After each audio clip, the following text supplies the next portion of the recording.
السلام عليكم ورحمة الله وبركاته. النهاردة هنتكلم على بسومة، باسم يوسف.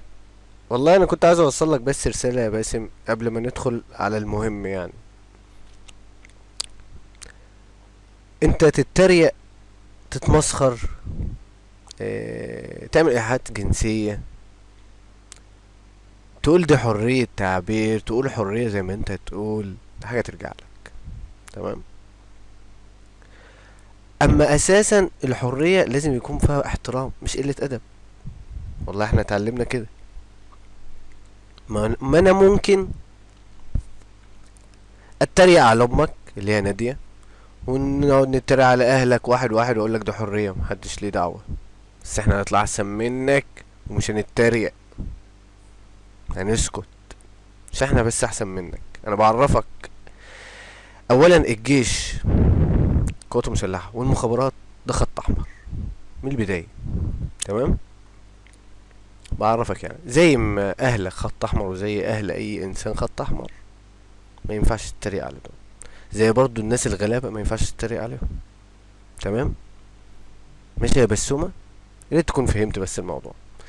غير كده انا ممكن اجيب لك حاجات قديمه واقول لك ما انت كنت ايام ما كنت صديق الصدوق المغير، وايام ما كنت مع بكورتي بكار، يعني واحد في حزب الاخوان واحد في حزب النور، وعارفين انك منافق اساسا. تمام. بس احنا هنسكت لان في واحد بيديك على قفاك وما عرفتش ترد عليه. مش عايزين نفتح الموضوع. مستشار مرتضى منصور، الله اعلم هو عارف ايه عنك بقى، كل شويه يجيب في سيرتك بتاع. اكيد هنعرف. تمام كده. نكمل بقى. ده ده اسمه، والنبي يا حاجة يقولي كده اسمه ايه. Jonathan Stewart Leibowitz. جوناثان ستيوارت ليوبويتز. Jonathan Stewart Leibowitz. جوناثان ستيوارت ليوبويتز. اه انتوا سمعتوا الاسم اللي مش فاهم له ده اساسا. اسمه جونسان ستوارت ليبوجز، مش عارف ليبتون. المهم ده ايه، مذيع ومنتج وممثل وكاتب يهودي امريكي. تمام. ده مثل الاعلى، باسم يوسف قال عليه اللي هو ده مثله الاعلى. طيب، اولا جون ده اللي انت بتقول عليه مثلك الاعلى، يمكن ما دربكش على الحوار ده او يمكن هو اداك القرار بكده. يعني عادة ده ما يقدرش يتريق على الجيش الامريكي ولا المخابرات الامريكية، ممنوع. ولو اتريق على الجيش بالذات او المخابرات الامريكية ممكن يقلعوه سلبوته. اما انت بقى جاي في ايه، اخد القرار من امريكا اللي هي مامتك حبيبتك، لاي حاجه تحصل بتروح مسافر فيها لانك اراجوز، فبتتريق على الجيش اللي ما عملتوش امريكا انت عايز تعمله. ولو قعدت 100 سنه من هنا لغايه اخر يوم في عمرك ولا هتعرف تعمل اي حاجه. بعرفها لك من الاول يعني. تمام. تاني حاجه بقى اللي نفس البرنامج اللي هي الخلفيه برضو، ونفس الصورة اللي جنب ساعة المذيع، نفس برضو باسم يوسف بيعملها بالظبط بالحرف بكل حاجة. كل شيء بيعمله اليهودي ده هو باسم بيعمله وعلى فكرة باسم بيحب اليهود جدا وبيحترمهم وما يقدرش يغلط فيهم. يعني ولا يقدر يتريق على امريكا ولا يقدر يتريق على اليهود ولا يقدر يتريق على اليهودي اللي هو جون ده. ما يقدروش. لان لو اتريق على امريكا، امريكا ممكن تخليه يعني تنزله الارض زي ما هي عملت له اعلاميه وشهرته، هتقدر تنزله الارض. ولو اتريق على اسرائيل، اسرائيل معلش هتخليه اساسا تديله جوايز خالص ولا عادة تصرف عليه. ده من الاخر يعني. تمام. المخلوق اليهودي ده ما دخلش مصر بسبب الكائن اللي هو اسمه باسم يوسف. تمام. نفس الخلفية هتلاقي برضو نفس الشغل، هو بيعملوا ايه، نفس بيعملوا هنا. باسم هو بيعملوا برضو شغل بالظبط بالحرف. نخش بقى على المهم. نخش بقى في المهم، والرسالة دي للي بيدافعوا على باسم. تمام. انت بتدافع على واحد اساسا عامل لي امريكا واسرائيل وبيموت في حاجه اسمها اليهود، وكده كده الفيديو اساسا هيجي واحده واحده. الكائن ده اللي ركب فوق راسكم ودلدل وبياخد فلوس من امريكا واتشهر اعلاميا، طبعا اللي بيدافعوا عنه بتوع 25 يناير والبهايم بمعنى اصح. اما البهايم لازم تدافع. باسم ده اللي انتوا فرحانين بيه اساسا كان قاعد في اوضه نومه كده على السرير بيتفرج على التلفزيون على 25 يناير. ده الرساله دي اللي بيدافعوا عنه من 25 يناير. طيب هسمعكم فيديو دلوقتي، وده الكلام اللي قاله.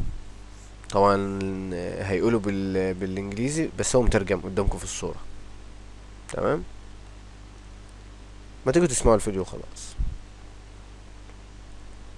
It all started me watching the events in January 2011 in my apartment. I remember watching the protesters clashing with the security forces over the bridge on the 28th of January. بيقول ايه بقى؟ It all started خلاص يا عم خلاص اسكت بقى خلاص. بيقول ايه بقى؟ بيقول في الواقع لا، بدأ كل شيء عندما شهدت أحداث يناير 2011 بمنزلي. وبعدين أتذكر مشاهدة تشابك المحتجين بقوات الأمن على الكوبري في 28 يناير، كل ده في منزله. تمام، يعني ولا نزل ولا عمل أي حاجة، وكان قاعد في البيت عنده قاعد يتفرج عليكم، وفي الآخر ركب فوقيكم ودلدل واتشهر وراح سافر أخد جوايز وبقيتوا بتدافعوا عنه. انا بس حبيت بس اوصل الرساله دي الاولانيه، ونخش بقى على المهم. ده برنامج اسمه الحكم بعد المزاوله، كان باسم يوسف جه فيه، وطبعا البرنامج ده اتمنع نزوله من الانترنت واتمنع اساسا يتعرض على التلفزيون. ليه بقى؟ لان اساسا المذيعه او اللي هم فرقه العمل والمخرج وكل دول ما كانوش متوقعين لباسم يوسف هيطلع بيحب اليهود وهيطلع يشكر فيهم وهيطلع يعمل حاجات كتير قوي بصراحة يعني. فطبعا البرنامج ده اتمنع نزوله من الانترنت وحصلت مشاكل هتعرفوها دلوقتي بعد ايه ما تسمعوا الفيديو ده. نخش نسمع بقى الفيديو. والسياسي الساخر باسم يوسف. باسم بنرحب فيك معنا. أهلا وسهلا. الشعب الإسرائيلي متابع جيد جدا لفنون العرب، وعلى الأكثر أو على وجه الخصوص الفنون المصرية. تمام. أنت لك جماهير من الشعب الإسرائيلي. والله تمام، شكرا. بطبيعة في هناك بعض الإسرائيليين بيتفرجوا على برنامجي، ده شيء يسعدني جدا، ويعني كويس يعني. أنت مع أو ضد التطبيع مع إسرائيل؟ أنا كلمة التطبيع دي كلمة فضفاضة جدا. باسم يوسف، هل لديك تحليل للشخصية الإسرائيلية؟ لا، الحقيقة أنا قابلت في حياتي شخصيات يهودية في أمريكا وفي ألمانيا، وكانوا أشخاص الحقيقة أنا يعني كنت معتز بمعرفتهم. أنت توافق على أو ترفض تصدير الغاز لإسرائيل؟ أنا أرفض تصدير الغاز لإسرائيل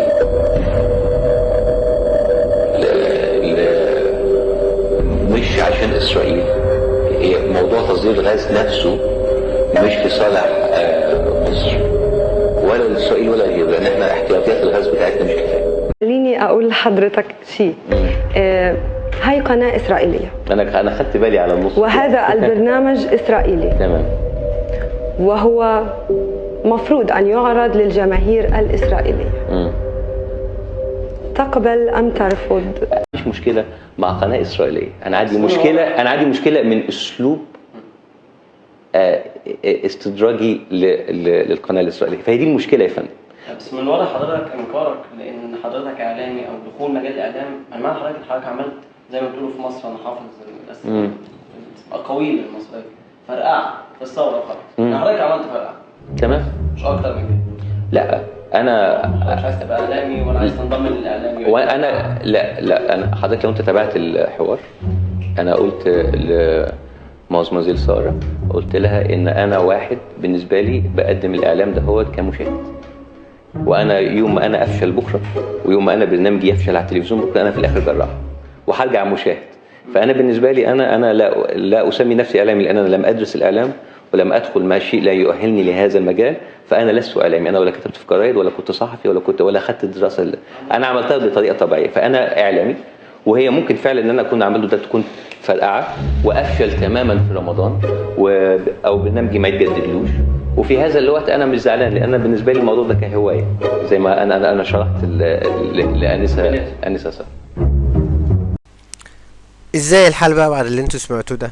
طبعا برنامج الحكم بعد المزاولة معروف اللي هو بتاع برنامج مقالب، وطبعا لما كان اي حد يعرف اللي هي قناة اسرائيلية كان بيتضربوا وكانوا بيتكسروا، وكان البرنامج ما بيكملش اساسا، وكانوا على طول بيقولوا احنا برنامج مصري ومش عارف ايه وده مقلب ومش عارف ايه. البرنامج ده مدته 45 دقيقة او 40 دقيقة، تمام؟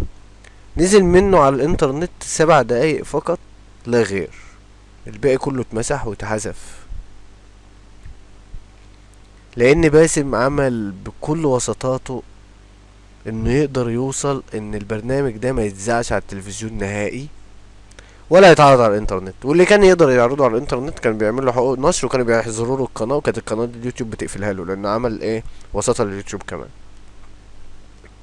يعني بعرفكم بس اللي باسم واصل لامريكا وصل جدا فوق ما تتخيل. تحبوا تسمعوا تاني اللي قاله عشان نقعد نفسر ولا انتوا سمعتوا كفايه؟ المهم احنا هنخش بقى على الفيديو الجاي ده، هو اللي هيبين لكم بعد كده في ال 45 دقيقه ايه اللي حصل. الفيديو ده انا لقيته بالصدفه في اليوتيوب، نخش على الفيديو ده. كل اللي شفناه وسمعناه ده كان مجرد عينة بسيطة جدا من اللي قاله باسم يوسف من إجمالي حواره اللي استغرق 45 دقيقة مدة تصويره للحلقة، وقد تم حذف هذا الجزء نهائيا من على الإنترنت. تعالوا بقى نسمع هو قال إيه بقية الحلقة. هاجم باسم يوسف وبشدة جمال عبد الناصر لحروبه مع إسرائيل وطرده لليهود. هاجم باسم يوسف السادات الذي حارب إسرائيل دون داعي. انتقد باسم يوسف مناهج التعليم المصرية التي تكرس العداء مع إسرائيل. كان ليه رأي صادم لكل فريق العمل عندما قال أن الصهيونية منهج سياسي مباح أساء العرب فهمه. وآخر حاجة قالها إن كل اختلافاته مع إسرائيل فقط مع بعض الشخصيات الإسرائيلية زي ليبرمان. طبعا بعد كل الكوارث والفضايح اللي شفناها وسمعناها دي، استدعى باسم يوسف مدير العلاقات العامة ليتفاوض مع القائمين على البرنامج لمسح كل ما تم تصويره وتسجيله. ونجح مندوب شركة كورفس كوميونيكيشنز الأمريكية في إقناع منتج البرنامج وهي قناة OSN مقابل توقيع باسم يوسف لعقد برنامجه لدى قناة OSN. ولما أخل باسم يوسف بالاتفاق ووقع لقناة On TV، أذاعت قناة OSN جزء من حلقاته اللي كان مدته 20 دقيقة و11 ثانية واللي شفناه من شوية، واحتفظت بالجزء الأكبر من التسجيل. وحاول باسم يوسف مرة أخرى مع مندوب شركة كورفس كوميونيكيشنز الأمريكية علشان ينقذه من الفضيحة دي، وبالفعل استطاع بعلاقاته أن يمحو أي أثر لهذا المقطع على الإنترنت، وأيضا محوه من على اليوتيوب بحجة الملكية الفكرية. وحصل اتفاق موقع بين قناة OSN وباسم يوسف على أن يتنازل باسم يوسف عن برنامجه أمريكا بالعربي للقناة، وكمان يكون البرنامج الموسم القادم مع قناة OSN. وطبعا كل ده مقابل تعهد القناة بعدم نشر الحلقة كاملة الخاصة ببرنامج الحكم بعد المزاولة. وأخيرا، هل باسم يوسف لديه من الشجاعة أن يقوم بنشر الحلقة الكاملة الخاصة ببرنامج الحكم بعد المزاولة؟ ويا ترى ما حقيقة علاقته بالشركة الصهيونية كورفس كوميونيكيشنز؟ طبعا اشكر جدا اللي كان عامل الفيديو ده اللي هو بيتكلم فيه وبيفهم الناس التفسير ده. انتوا شفتوا الحقيقة، يعني عايزين اكتر من كده وفعلا انا هوريكم دلوقتي اخر حاجة فيديو من قناة OSN دي اللي مسكت فعلا برنامج امريكا بالعربي ويعني اللي كان استضاف فيه جون بتاعه حبيبه اللي هو اليهودي، واللي جاب فيه عمر عفيف، واللي جاب فيه بلال فضل، واللي جاب فيه اللي هم طبعا تبع الطابور الخامس كلهم في امريكا. وقناة OSN عندكم في اليوتيوب لو كتبتوا بحث في OSN او امريكا بالعربي هتلاقي القناة دي فعلا هي اللي اخده البرنامج كامل، عشان تسكت بس مش اكتر. هوريكم بقى الفيديو بتاع مقطع اللي هو من OSN من البرنامج امريكا بالعربي، وشوف اسمعوا بيقول ايه. احنا كمصريين وكعرب مش قادرين نفهم ان كونك ان يبقى عندك ناس ولائهم للحكومه الامريكيه لكن هم اساسا عرب ممكن يغيروا السياسه الامريكيه. اسرائيل واليهود عندهم ناس جوه السياسه الامريكيه بياخدوا مناصب لكن بيغيروا السياسه الامريكيه. احنا بس اللي مش بنصبر على الناس بتوعنا ولا بنديهم معونه ولا نديهم اي نوع.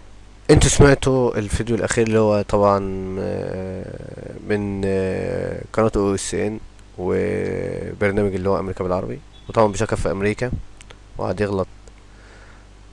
وهو انتوا عرفتوا هو بيعمل ايه وبياخد اوامر من مين وبيحب مين وما يقدرش يتكلم عن مين. ويا ريت يا باسم يا بمبز انت لما تيجي تتريق على حد يبقى تتريق على الطابور الخامس. عندك بلال فضل، عندك محمود سعد، عندك وائل غنيم، عندك 6 ابرير، عندك الليلة دي كلها. هتلاقي ليهم ميديا كبيرة جدا تقدر تتريق عليهم، تقدر تتريق على المحاكم بتاعت الاخوان، هيقعدوك حلقات الدنيا والاخرة. وما تقولش حرية بعد كده، لان لو حصلت حرية بعد كده ممكن نتريق على اهلك، فبلاش. وتعيد يا ريت، او لو انت عايز تتريق عايز تعمل كل الليلة دي، عندك امريكا بلدك حبيبتك، روح عيش فيها واتريق زي ما انت عايز واعمل اللي انت عايزه. انا كده خلصت الفيلم. ولو عجبك الفيديو يا ريت تعملوا لايك وتشتركوا في القناة عشان يوصل لكم كل جديد. يلا والسلام عليكم ورحمة الله وبركاته.